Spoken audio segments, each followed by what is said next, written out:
Hello viewers, how are you today? You're welcome to this edition of La Lumiere de J.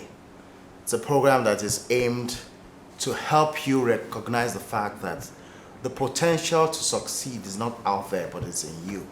All over the world, we see people who desire change. It just so happens that many seek to change outside and put the responsibility for success on external forces. Some blame it on the environment, some blame it on government. But the reality is that as long as you continue to do this, your change would hardly ever come. And so we have gone around and seen that there's a common philosophy with high flyers. It borders on the fact that they take responsibility for the changes that they desire to see. And we see that this is a common denominator across different geographies. Today, we're considering a very important topic.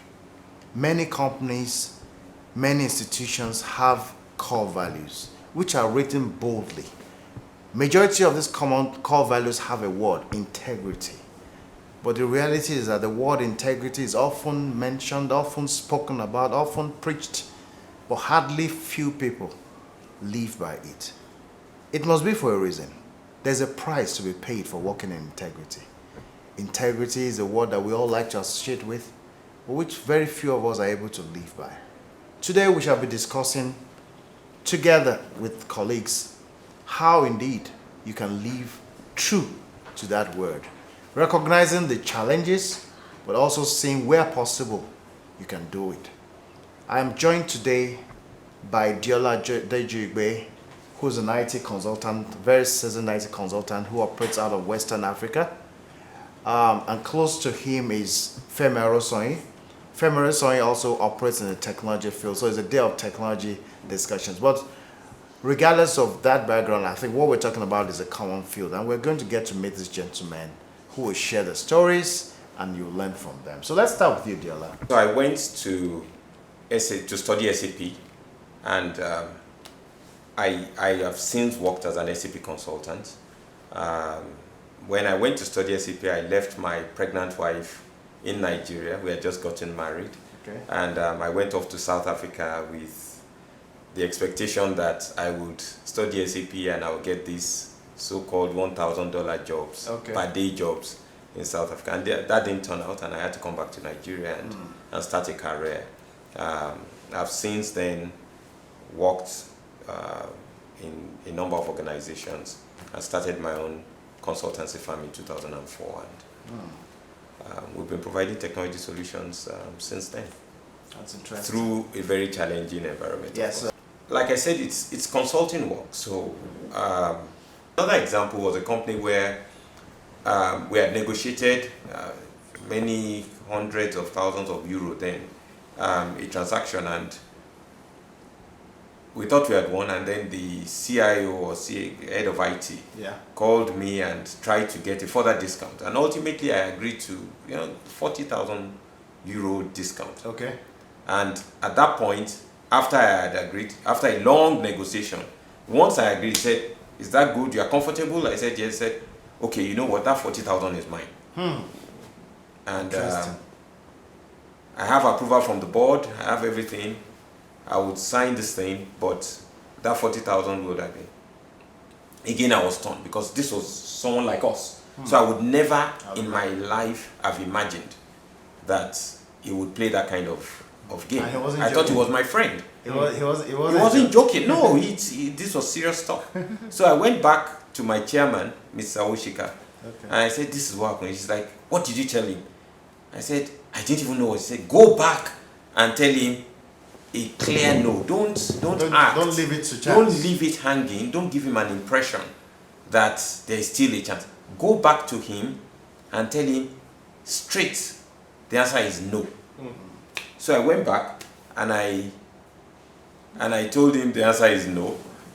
And of course he was stuck because at that point he had gotten approval. Yeah. So we did that transaction. But the subsequent one I did not even hear.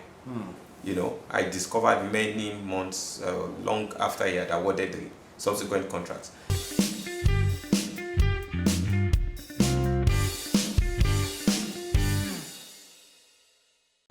Welcome back, viewers.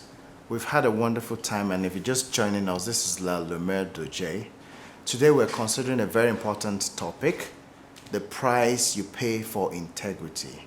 We started with Deola Adejuyigbe, who shared his own story. And next, we're going to be listening to Femi Arosanyin. So, Femi, let's get to meet you. Thank you, Tony, and thank you, Deola. My name is Femi Arosanyin. I'm the Chief Commercial Officer of IHS Nigeria Limited. I studied in Nigeria. My primary, secondary, and university education was in Nigeria. I studied electrical engineering in university. And based on the hard-born passion to learn about space, I took up a journey that got me traveling around most countries in the world. The first port of call was the US, where I had the summer program. And subsequently, I did a master's program in France. It was a master's in space studies. I'm driven by an inborn passion to use all the insights and the wealth of knowledge I've garnered over the years, traveling all over the place, and both within the country and outside, to help people around me. Because I found out that a lot of people incidentally are unable to actualize themselves because they don't have the right insights. They might be capable, they might have the ability, they might be courageous, they might even be risk takers. But because they don't have the right kind of insights, they're unable to actualize their dreams. I try to inspire people. I'm driven to inspire. And that is why you see me going to primary schools, talking to kids, asking questions about what kind of dreams do they have, what do they see into the future. That's good. I meet people who have run businesses and have failed and are looking at how they can turn it around, because I've been opportune to, while I was working in another country, turn around an ailing business. I see people trying to start up a business and they don't even know how to add it up together. Again, I engage them, and all this has become like a fun for me. It's hobby. I'm not doing it to make money, but in the midst of all that, there's a huge body of knowledge I've been able to gather about things. And at the end of the day, being resourceful brings wealth. So some of it all, I'm happy because people around me are happy. So based on this, my insights, so to say, I started looking at the country in perspective across all the regions, and realized that the least I could do was, first of all, to create awareness around this huge challenge of girl-child education. Secondly, what can I do in terms of, in my little way, to contribute? Maybe not even financially. For example, I'm interested in going to schools to go and talk about space, girls' schools, to get them interested in science, technology, engineering, and mathematics. So there are a lot of STEM programs that are being run across schools in the country.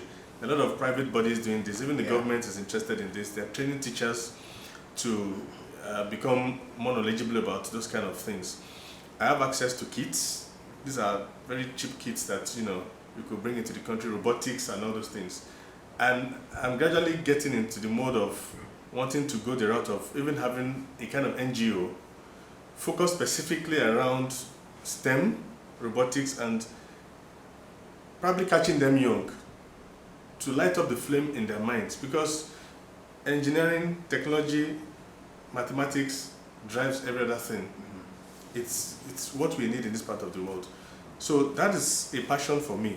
Gentlemen, I'm going to ask you, as you progress, what would you like to be remembered for? Well, at the end of the day, I believe that when we all pass on, we will not be remembered for the wealth or for the material things we have, but for the impact that we've made on people. So you never go to a burial site or ceremony and hear people say he had this much gold and this much. That's true. They talk about the impact you made. He was nice to me. He was one that paid for my education and so on. I would like to be remembered as a person who saw problems and solved them, not a person who complained and talked and wrote on social media about the problems. I want to be the one who solved the problem. So whatever problems that I encounter as I go through life, I will do my best, and I hope I will succeed in solving as many of those problems, whether for myself or for other businesses around me or for individuals around me. Okay, good stuff. So I'll sum it up by saying that I would like to be remembered for the many lives I would have impacted positively, either directly or indirectly. Okay. From La Lumiere de Jay, we believe that what you said will become a reality. And while we were talking, pictures were taken of us. I think the first one I'll give to Femi. That's you there. Sorry. Thank you very much. I think you're making a very bold statement there. That's and Thank then you. the next one is to Deola. Thank you very much. On behalf of La Lumiere and the Thank photo you very light, much. we'd like to give this to you.